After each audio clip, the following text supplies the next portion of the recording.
La lluvia caía incesante, como si el cielo también llorara por lo que estaba sucediendo. Cada gota que golpeaba el tejado de la casa de Emilia era como un martillazo, con el sonido de muebles y cajas siendo arrojados sin piedad a la calle.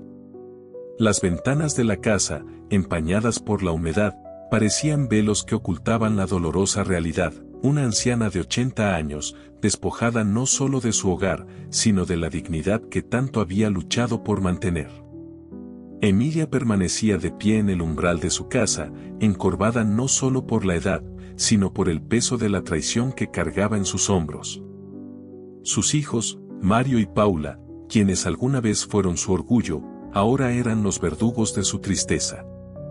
Mario, el hijo mayor, un hombre robusto de manos ásperas y rostro endurecido por la avaricia, era quien dirigía las órdenes, su voz rasposa cortando el aire de manera fría y autoritaria. «Rápido», gritó Mario, empapado pero indiferente al clima. «No podemos perder más tiempo». Los hijos y nueras de Emilia iban y venían, sus figuras se desdibujaban entre el aguacero, como sombras que robaban los últimos fragmentos de su vida. Los muebles, cada uno cargado de recuerdos, caían pesadamente sobre el barro. La vieja cómoda de su dormitorio, aquella que compró junto a su difunto esposo, fue arrojada sin consideración, su madera astillada al tocar el suelo. Por favor, la voz de Emilia era un susurro, ahogado entre la lluvia y el ruido. «Esta casa es todo lo que tengo». Mario la miró, sus ojos grises, carentes de emoción. «Deja de quejarte. Necesitamos venderla. Te encontraremos un sitio donde quedarte». Cada palabra perforaba el corazón de Emilia. Sabía que aquel sitio no sería más que una excusa para librarse de ella. Intentó sujetar una fotografía enmarcada que estaba en una caja, una foto de su juventud, pero Mario la apartó con brusquedad.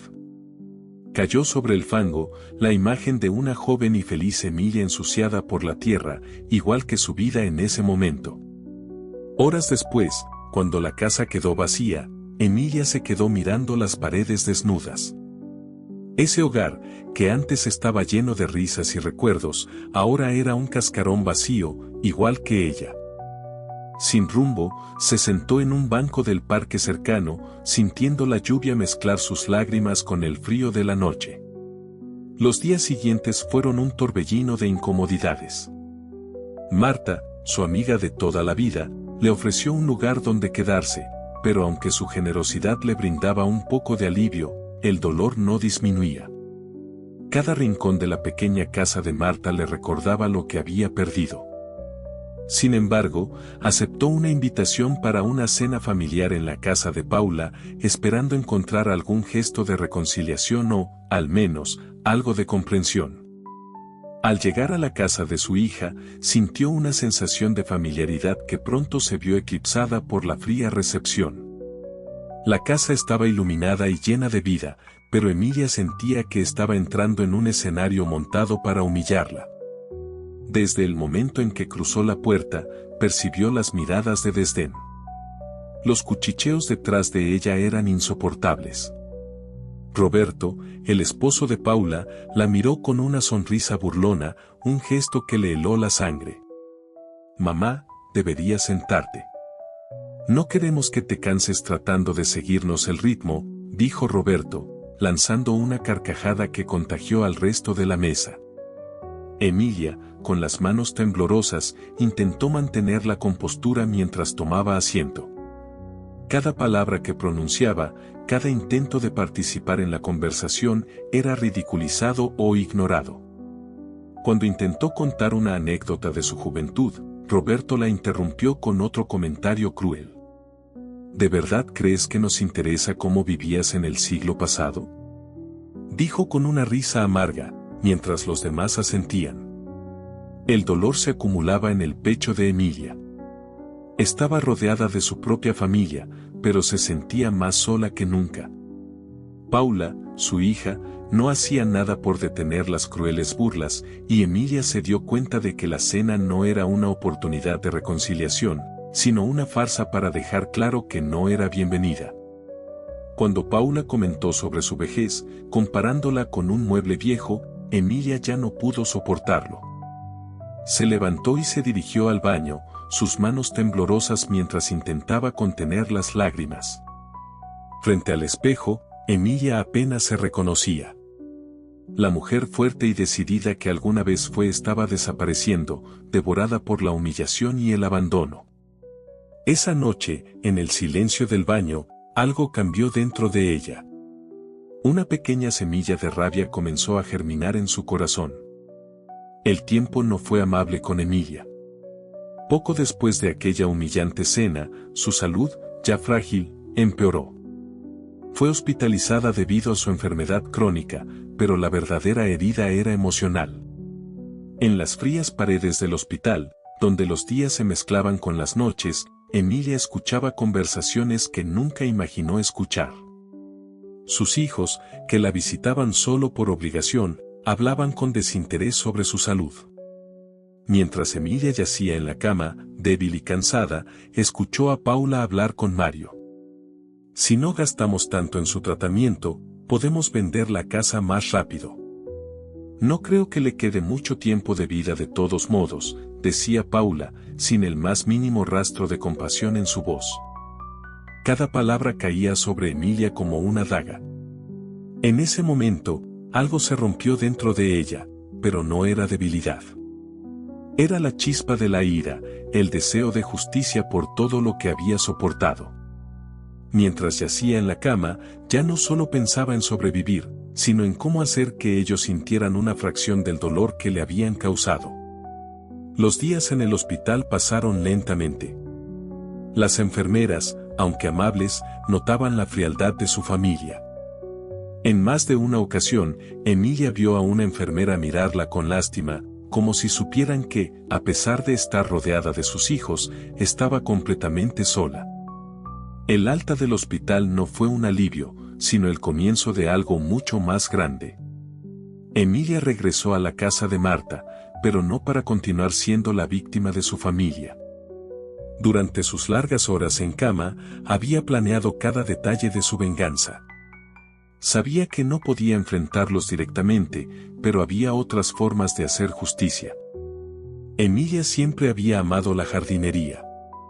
De joven, había convertido su pequeño jardín en un paraíso verde, lleno de flores y vida. Ahora, ese conocimiento sería su arma. En los días siguientes, comenzó a investigar plantas venenosas. No solo leyó libros, sino que también buscó información en Internet, asegurándose de entender cada planta que cultivaba en el invernadero improvisado en el jardín de Marta. No más. No permitiré que sigan haciéndome esto. Ellos deben pagar, se decía Emilia mientras manipulaba cuidadosamente las semillas y los esquejes de plantas que serían su herramienta.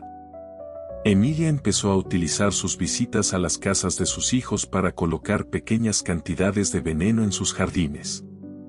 Sabía que nadie sospecharía de una anciana frágil como ella. Utilizaba guantes y ropa para no dejar rastros, y siempre elegía plantas que parecían inofensivas, pero que en realidad eran mortales si se manipulaban de manera incorrecta. Los efectos de su plan no tardaron en manifestarse. Comenzaron de manera sutil, una erupción aquí, una fiebre allá. Mario fue el primero en sentirlo. Dolores de cabeza, malestar estomacal y un cansancio inexplicable comenzaron a afectarlo. Paula y Roberto también comenzaron a sentir síntomas, pero nadie podía imaginar lo que realmente estaba ocurriendo. Debe ser el agua, o el ambiente. Quizá haya algo en la casa que nos está enfermando, decía Mario, cada vez más desesperado. Lo que al principio parecía un simple malestar, rápidamente se convirtió en algo mucho más grave. Mario fue el más afectado. Su cuerpo, robusto y fuerte, comenzó a deteriorarse de manera alarmante.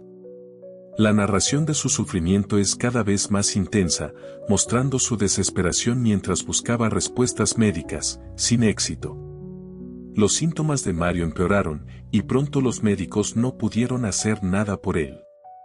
Su muerte fue lenta y dolorosa y devastadora para la familia, no tanto por el dolor emocional, sino por el miedo y la confusión que trajo consigo.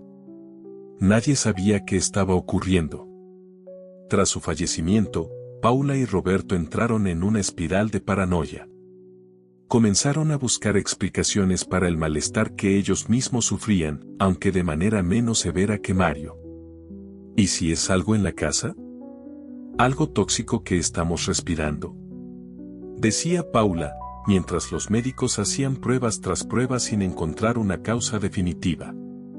Las erupciones, los dolores abdominales y la fatiga debilitante afectaban a todos en la familia, aunque no de manera letal como en el caso de Mario. Cada uno de ellos consultaba a diferentes especialistas, pero las respuestas seguían siendo confusas. Algunos médicos sugirieron que el estrés y las condiciones ambientales podrían estar detrás de estos síntomas. La familia no podía sospechar que la fuente del sufrimiento estaba mucho más cerca de lo que pensaban, oculta en las plantas que crecían lentamente en sus jardines. A medida que los síntomas se agravaban, las tensiones entre los miembros de la familia aumentaron.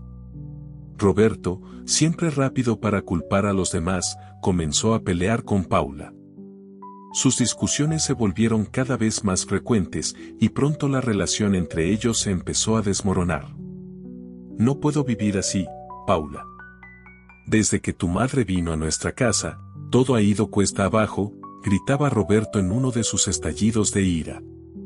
Esto no es normal. La paranoia se apoderó de ellos, revisando la casa en busca de cualquier posible fuente de contaminación. Las disputas familiares se intensificaron, y la culpa, antes dirigida hacia Emilia, ahora comenzaba a dirigirse entre ellos. Nadie estaba a salvo de la creciente tensión que se apoderaba de sus vidas. Finalmente, tras semanas de sufrimiento y confusión, Paula decidió limpiar a fondo el jardín, donde había notado plantas que antes no estaban allí. Se agachó junto a un arbusto particularmente frondoso que había crecido de manera extraña. Al examinarlo de cerca, encontró hojas con un olor penetrante y unos frutos extraños. Su corazón comenzó a latir con fuerza al recordar una lección de biología que había olvidado hace mucho tiempo. Algunas plantas, aunque bonitas, podían ser extremadamente peligrosas. Con la planta en la mano, Paula corrió dentro de la casa y comenzó a investigar en Internet. Sus dedos temblaban mientras escribía en el buscador las características de la planta. Lo que descubrió la dejó paralizada. Era una planta venenosa, conocida por causar exactamente los síntomas que ellos habían experimentado. El miedo se convirtió en una certeza angustiante cuando, días después, mientras hurgaba en el desván, Paula encontró un pequeño cuaderno escondido entre las viejas pertenencias de su madre. Al abrirlo, leyó las notas detalladas de Emilia, cada planta que había cultivado, sus efectos, y lo más perturbador, el motivo detrás de todo. No puede ser, murmuró Paula, con lágrimas cayendo por sus mejillas. Las páginas revelaban la amarga venganza de Emilia, su dolor transformado en un plan meticuloso. Paula no podía creer lo que leía.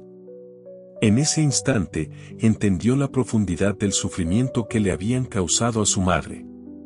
Cada página era un testimonio silencioso de los sacrificios de Emilia, de su amor incondicional y de cómo ese amor fue traicionado.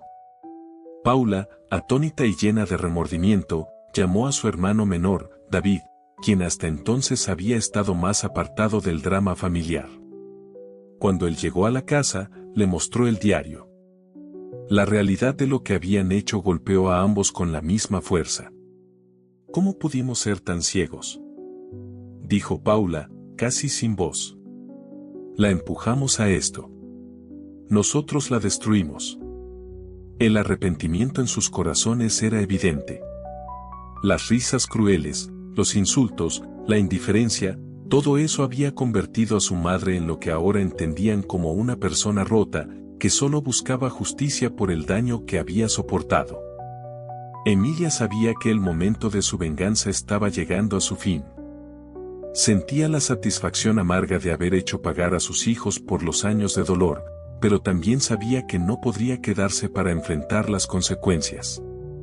Con el diario escrito y dejado a propósito en la casa de Paula, ya había comenzado a hacer los arreglos para desaparecer. Una mañana, antes de que el sol se asomara en el horizonte, Emilia dejó la casa de Marta con una maleta pequeña y algo de dinero que había ahorrado. Había planeado su escape con la misma meticulosidad que su venganza. Utilizando una identidad falsa que había obtenido a través de antiguos conocidos, tomó un tren hacia un pequeño pueblo donde nadie la conocía. Sabía que allí podría empezar de nuevo, lejos de todo el sufrimiento que había dejado atrás. El pueblo al que llegó era tranquilo, casi idílico. Las montañas lo rodeaban y el aire fresco le traía una sensación de paz que hacía años no experimentaba. Allí, en ese rincón del mundo, encontró un pequeño trabajo en un vivero local, rodeada de plantas y flores que, esta vez, eran inofensivas. Aunque su corazón aún llevaba las cicatrices del pasado, Emilia comenzó a reconstruir su vida, una vida en la que podría ser simplemente una mujer que amaba la jardinería. Con el tiempo, Emilia hizo nuevos amigos en el pueblo, personas que la conocieron sin prejuicios, sin saber lo que había hecho o por qué. Y mientras trabajaba con sus manos en la tierra, sentía que, poco a poco, la semilla de la venganza se disipaba, dejando espacio para algo más puro, el deseo de paz.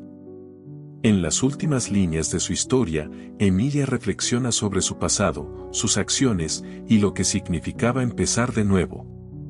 Aunque nunca podría olvidar lo que había hecho, ni lo que su familia le había hecho a ella, sabía que, al menos en ese pequeño rincón del mundo, tenía la oportunidad de vivir en paz. La justicia, para ella, ya estaba cumplida.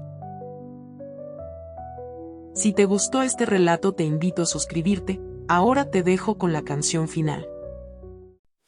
Ella vivió su vida en silencio, en un rincón olvidado del tiempo. Los años pasaron sin piedad, su amor, su hogar se desvanecían más.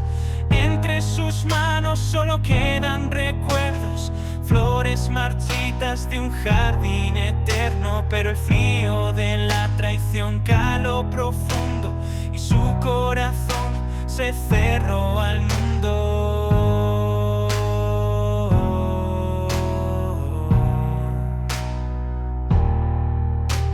Miradas vacías, palabras que duelen, la empujaron lejos donde nadie la quiere. En su soledad un plan se formó, en cada semilla su dolor sembró.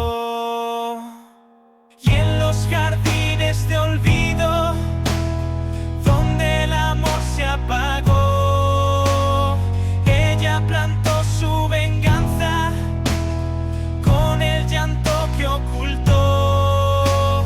Pero en el viento que sopla hay un susurro de paz, porque en su vida el pasado ya no volverá.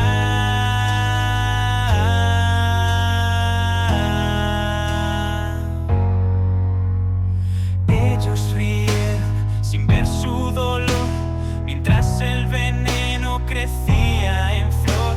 Sus manos temblaban, ya no eran las mismas, pero el tiempo curaba sus viejas heridas.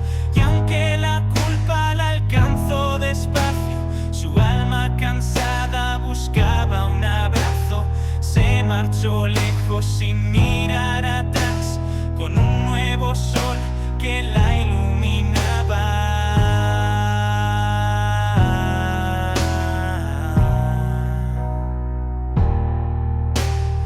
Ellos no entendieron hasta el final que en su rencor había tanto mal, pero la vida da vueltas sin avisar, y ella supo cuándo dejar todo atrás.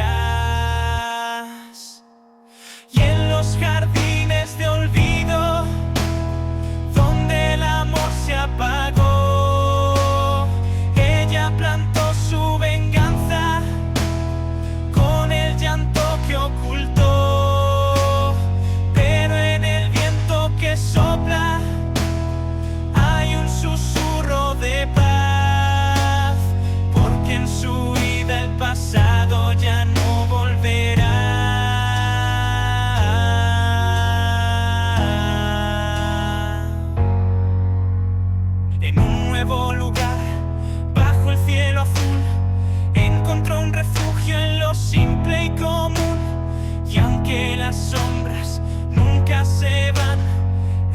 aprendió